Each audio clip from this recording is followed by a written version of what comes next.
E aí, galera, aqui é o Felipe Maia, sou o dublador do Sully. Não percam Uncharted Fora do Mapa nas plataformas digitais. Muito prazer, Felipe. É um amor estar aqui com você. Eu sou muito grata por essa oportunidade. Eu vou te explicar um pouquinho como a gente vai fazer aqui. Primeiramente, você está bem? Tá tudo bem? Estou muito bem, obrigado. A honra é minha de estar aqui, podendo conversar com você. A gente vai começar fazendo algumas perguntas, na verdade, um jogo. Então, eu vou testar um pouquinho da sua memória em relação à dublagem de Uncharted. Eu vou te falar uma cena em específico e vou te dar 3 opções do que você falou nessa cena e você vai me dizer qual é a certa. Você é bom de memória? Olha, eu costumava ser, mas às vezes tem dado mais falhadas. Vamos ver, vou me esforçar para acertar. Ok, vamos lá, então. Essa é a cena em que é a primeira vez que o Sully menciona o Sam para o Nate. O que ele fala? Eu acho que você está atrás do seu irmão. Eu acho que você está procurando por seu irmão. Então, você está tentando achar o seu irmão? Qual das opções? Eu fico com a primeira ou a terceira. Peraí, eu só tenho que decidir por uma das duas. Eu vou na terceira. Eu acho que você está atrás do seu irmão. Eu acho que você está atrás do seu irmão. Você quase acertou essa. Foi por muito pouco. Essa sutil. Muito sutil. Agora, no momento em que o Tom, no caso, nosso querido Nate, está com a mão no ponto, tentando falar com o Sully, o que ele diz? Não mexe no ouvido assim, parece idiota. Não mexe na orelha assim, parece um idiota. Tira a mão da orelha, otário. O que ele fala? Vamos lá, a segunda. A segunda? Não mexe no ouvido assim, parece idiota. Quase foi a primeira. É muito bom essas coisas. Eu não tenho memória de peixe, então eu não lembro nada. Eu só adoro. Você falou uma coisa comigo, 2 segundos eu esqueço.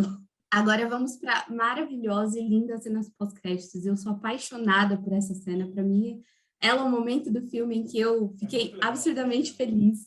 É muito legal. Então vamos falar um pouquinho sobre o bigode do Sully. O que ele responde para o Nate nesse momento? A puberdade está chegando, moleque. Logo você poderá ter o seu. A puberdade já vai chegar, rapaz. Deixa crescer. Ou, quando a puberdade chegar, você vai ter o seu. Mais uma vez, ou é a primeira ou é a terceira. A puberdade está chegando, moleque. Logo você poderá ter o seu. A puberdade já vai chegar, rapaz. Deixa crescer. Quando a puberdade chegar, você vai ter o seu. Vou ficar com a primeira. Com a primeira? A puberdade já vai chegar, rapaz. Deixa crescer. É a segunda. Segunda. Vamos lá, para a última.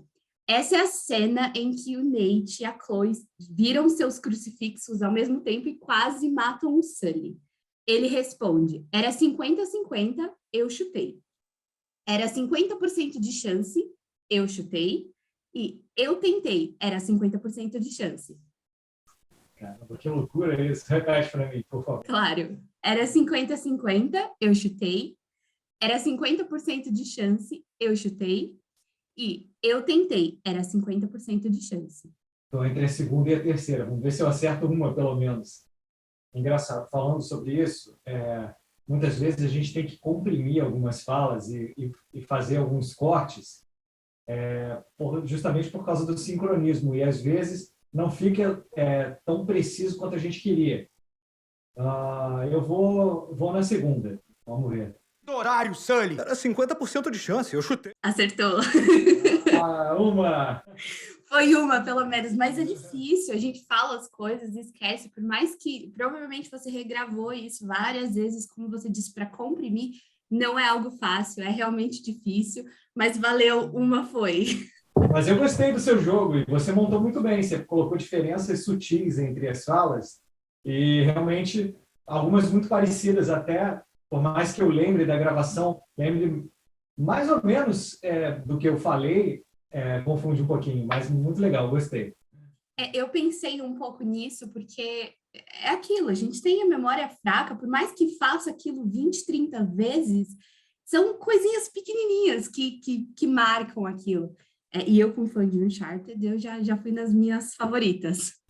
Talvez depois que eu assisti o filme mais algumas vezes, eu consiga memorizar melhor, que por exemplo, quando eu era criança, quando eu era pré-adolescente, eu já gostava muito de dublagem e eu decorava diálogos de filmes que eu gostava muito, que eu via muito, tipo Star Wars, De Volta para o Futuro. Então eu sabia várias falas desses filmes. É muito isso. Eu sou uma criança assistindo qualquer animação, então se vem alguém assistir comigo, eu estou repetindo as falas do filme inteiro, mas tem sempre uma coisinha ali que pega. É isso aí. Agora, falando um pouquinho desse filme, dessa adaptação, desde os jogos, o Nate e o Sully, eles têm uma relação familiar e um tanto engraçada. Eles dão uns tropeços ali, mas eles se amam. Eles têm essa pitada de humor na relação dos dois, e como você e o Whirley trabalharam nisso? Vocês receberam um roteiro pronto, ou vocês tiveram oportunidades para trabalhar dentro dele? Nos tempos antigos da dublagem, a gente dublava junto, né? Digamos, se esse filme tivesse sido feito 15 anos atrás, talvez um pouquinho mais de 15, talvez a gente tivesse gravado junto, mas a realidade hoje em dia é diferente. Eu tenho a minha sessão de gravação sozinho com o diretor e o técnico, e o Whirley é a mesma coisa. E o diretor de dublagem desse filme foi o Manolo Rey, que é um cara assim com muitos talentos, muito inteligente, muito sagaz, de fazer da química entre os atores na troca do texto. Então, a gente recebe a tradução pronta, só que tem ajustes que a gente faz no estúdio, tanto por questão de sincronismo e pelas sacadas de, isso vai ficar mais engraçado, a gente coloca uma coisa um pouco mais coloquial, ou muda uma piada, dá um molho especial nela, deixa um pouquinho mais no nosso idioma, mas sem ser nada grotesco. Acho que a adaptação tem que ter um limite, você não pode dar uma tropicalizada excessiva na coisa, né? Tem que ser sutil. E com o Manolo chefiando esse processo, o Whirley deixou lá todo o talento dele, eu tentei fazer do meu jeito também, e o Manolo é que ajudou a gente a encaixar realmente, sabe? Mas assim, esse processo de forma natural ele já acontece, porque nós já trabalhamos nisso há muito tempo, tanto eu como o Irley, como o Manolo, como os outros dubladores do filme. Então a gente assistindo a cena, a gente já tem uma ideia do que fazer ali, a gente ensaia algumas vezes, tudo com muito cuidado, muita dedicação. Cada um, eu tenho minhas ideias, isso aqui dá para mudar, dá para ficar mais engraçadinho. Tem toda a nuance das vozes, né? Por exemplo, tem momentos que o próprio ator lá, o Mark Wahlberg, ele fala emitindo mais, em outros momentos ele fala mais suave, assim, mais conquistador, mais charmoso, e a mesma coisa com o ele e o personagem dele. Então, isso, naturalmente, pela simbiose dos dubladores, acaba se ajustando naturalmente. E esse foi um filme que você gravou de casa devido à pandemia ou foi no estúdio? Não, foi no estúdio. E como foi esse processo de sair do estúdio e ir para sua casa? Então, para quem não sabe, a realidade da dublagem durante a pandemia, logo no começo, os estúdios ficaram cerca de 2 meses fechados. Alguns estúdios montaram uma estrutura de trabalho remoto, então vários dubladores partiram para montar um home studio em casa. Alguns não fizeram por uma série de motivos, ou por não ter condições de fazer no lugar onde moravam, por barulho, e outros motivos, mas muita gente fez.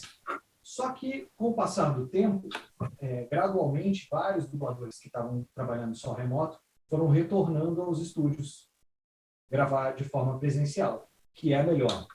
Talvez um dia a tecnologia evolua a ponto de ficar quase igual, mas você ir ao estúdio sempre gravar é diferente.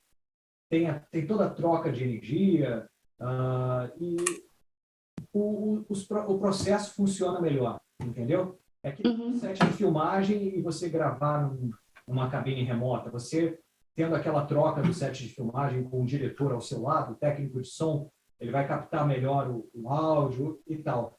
E eu já estou indo presencial há muito tempo, eu tenho deixado o remoto para fazer coisas para estúdios que ficam em outra cidade, trabalhos assim mais específicos. Mas eu prefiro a troca presencial também, e nesse filme não foi diferente.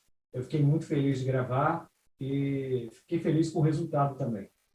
E realmente ficou muito bom. Essa malandragem, essa dupla funcionou muito bem. Eu gostei muito de ver isso nas telas, ficou incrível. Eu estou muito animado agora para o lançamento nas plataformas digitais e o filme agora vai poder atingir muito mais gente, né? E eu estou vendo já que eu já recebi, já fui marcado em vários reels, stories, tem muita gente vendo o filme. Eu faço aqui, eu estendo o convite para que todo mundo assista Uncharted, Fora do Mar. Assistam, é uma experiência única. Agora falando um pouquinho mais sobre a dublagem, normalmente a dublagem acompanha os atores, então a gente sabe que um ator específico ele tem um dublador específico. E nos games tem dubladores específicos. Você é familiarizado com esse universo? Como foi dar voz para o Sully? Eu sou um admirador desse universo, mas eu não posso te dizer que eu estou totalmente antenado com ele, porque eu não tenho jogado. Eu tenho, nos últimos anos, trabalhado muito. Então, eu acompanho de longe, vejo o interesse dos gamers, dos fãs. Acho esse jogo incrível. Eu tenho amigos que jogam, então eu acabo vendo mais por eles. Quando eu estou com essa galera, assim, aí é quando eu jogo mais. Mas eu já fiz outros games, né? O Uncharted, no caso, eu não fiz o game, mas tive a honra de ser chamado para fazer o filme. E eu acho isso o máximo. Eu sei que é a indústria que mais cresce no entretenimento e que venham muitos mais. E com certeza vai vir sequência, se Deus quiser. E agora falando um pouquinho mais de técnica, a dublagem brasileira ela é de longe uma das melhores do mundo, é algo gratificante de ver e ouvir. E o que a gente faz aqui, a gente, vai muito além de traduzir, como você disse, a gente traz um pouquinho mais para perto da nossa língua, então não é só um texto encabeçado, vai toda uma adaptação, além da utilização de próprios memes dentro da dublagem. Hoje em dia, quais são os maiores desafios que um dublador enfrenta? Eu vou fazer então um paralelo com a dublagem de décadas atrás, não muitas, como eu comecei a falar no início. Antigamente os dubladores gravavam juntos, a tecnologia não era a tecnologia de hoje. Um estúdio de dublagem ele precisava de equipamentos muito grandes. Nos tempos mais remotos não era nem digital, longe disso. Era com um projetor de filme que projetava o filme na parede e não tinha nem minutagem, não tinha nada. O dublador, para saber a hora que ele entrava, ele tinha que memorizar alguma coisa que acontecia na cena junto com o texto, e era um trabalho artesanal. Então, as eras foram passando. Depois desse projetor veio o Matic, que era uma fita grandona, que só tinha 2 canais de áudio, então tinha que gravar todo mundo junto num canal e só sobrava outro canal. Se alguém faltasse, tinha que gravar depois sem áudio, era uma loucura. Eu não peguei essa época. Isso foi até os anos 80. E aí depois veio o DA, talvez eu esteja falando um pouco, talvez essas tecnologias existissem ao mesmo tempo já, mas aí depois vieram os sistemas, eu ainda peguei DA, mas depois vieram os sistemas digitais, até que criaram Pro Tools e tudo mais. E aí tudo isso facilitou mais, porque, por exemplo, hoje em dia, às vezes uma fala fica ligeiramente curta. No software Pro Tools, o técnico de som ele consegue esticar um pouquinho e aquilo ali se encaixar. Não é o ideal, porque se você esticar demais, perde a intenção. O ideal é o dublador interpretar e fazer a métrica correta. Mas, com o passar do tempo, surgiram essas tecnologias. Mas, ao mesmo tempo, na era antiga da dublagem, o cast de dubladores era menor, mas assim, só tinha dubladores maravilhosos. Os melhores dubladores que faziam os desenhos antigos, dos anos 60, 70, 80. E esse pessoal trabalhava muito o dia inteiro gravando um ao lado do outro, aquela troca de inflexões na interpretação. Então, nesse sentido de talento extremo, aquelas épocas são inalcançáveis, é o que eu acho. Minha opinião, isso é minha opinião. Não sou o dono da verdade. Só que com a tecnologia, a gente começou aos poucos ir gravando sozinho. Então, a gente tem um lado hoje de rapidez que não existia naquela época. Você imagina, estavam 4, 5 dubladores gravando ao mesmo tempo na bancada e não cabia nem todo mundo. Eu peguei isso, o final. Você tinha que ficar meio de lado e soltar a sua fala, e aí o outro falava aqui. Era um ambiente de muita tensão. E você gravar sozinho é melhor. Você está lá espaçoso, respira fundo, está o diretor de dublagem ali, o técnico. Então, é menos tenso. Você consegue se dedicar mais, você entra na sua fala, errou, repete. Antigamente, assim, tinha 5. O terceiro errava, tinha que começar tudo de novo da cena. Então, era uma coisa que precisava ter paciência e controle dos nervos também. Então, assim, cada era tem as suas particularidades. Antigamente tinha muito talento e faltava um pouco de tecnologia para algumas coisas. Mas você não repara isso vendo os filmes dublados antigamente. As pessoas eram tão talentosas, os técnicos eram tão bons, que eles conseguiam gravar e fazer de um jeito que o sincronismo ficava perfeito e o som também. Mas hoje em dia a gente tem essa outra facilidade. O que eu posso falar é que hoje em dia tem muito mais produtos que antigamente. Você abre um streaming, a quantidade de seriados, de filmes, então tem muito mais necessidade de dublar.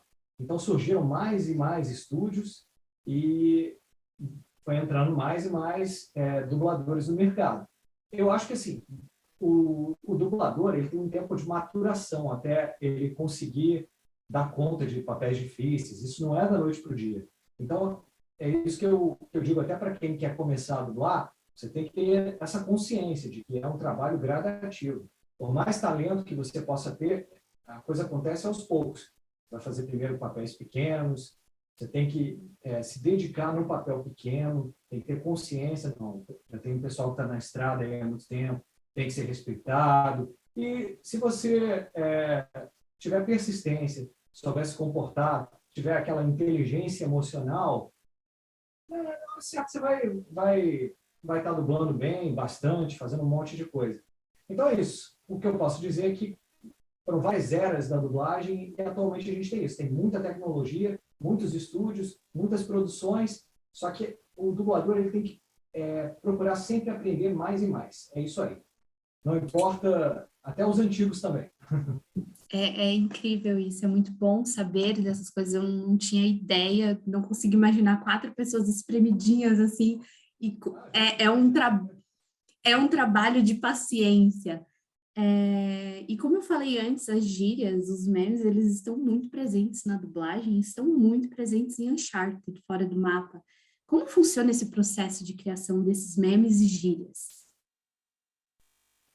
Então, nesse filme, algumas falas específicas relacionadas ao jogo, durante o trabalho de tradução, e a própria Sony também se preocupou muito com isso. Então, certas coisas já vinham, assim, como eu posso dizer, sublinhadas eu digo assim, virtualmente na questão da importância. A gente deveria seguir aquilo. E algumas outras, a gente, como eu te falei, a gente pode fazer uma mudança aqui, botar uma piada um pouquinho mais engraçada. Como esse jogo, como esse filme a gente fez baseado num game, então a gente tem que seguir certos parâmetros assim da obra original. Mas quando é um filme novo, não, assim, em tese a gente pode fazer as mudanças, trocar algumas palavras. Se não for baseado numa obra original, a gente tem mais liberdade. Mas nesse não, a gente procurou ser bastante fiel. Perfeito. Felipe, muito obrigada, de coração, foi incrível. Para mim, isso foi uma caixinha de conhecimento, você abriu a minha mente. A gente vai encerrar por aqui. Quem quiser me seguir, é só me procurar no Instagram, Felipe Maia Super, com PH e 2 P's. É isso aí, galera. Valeu!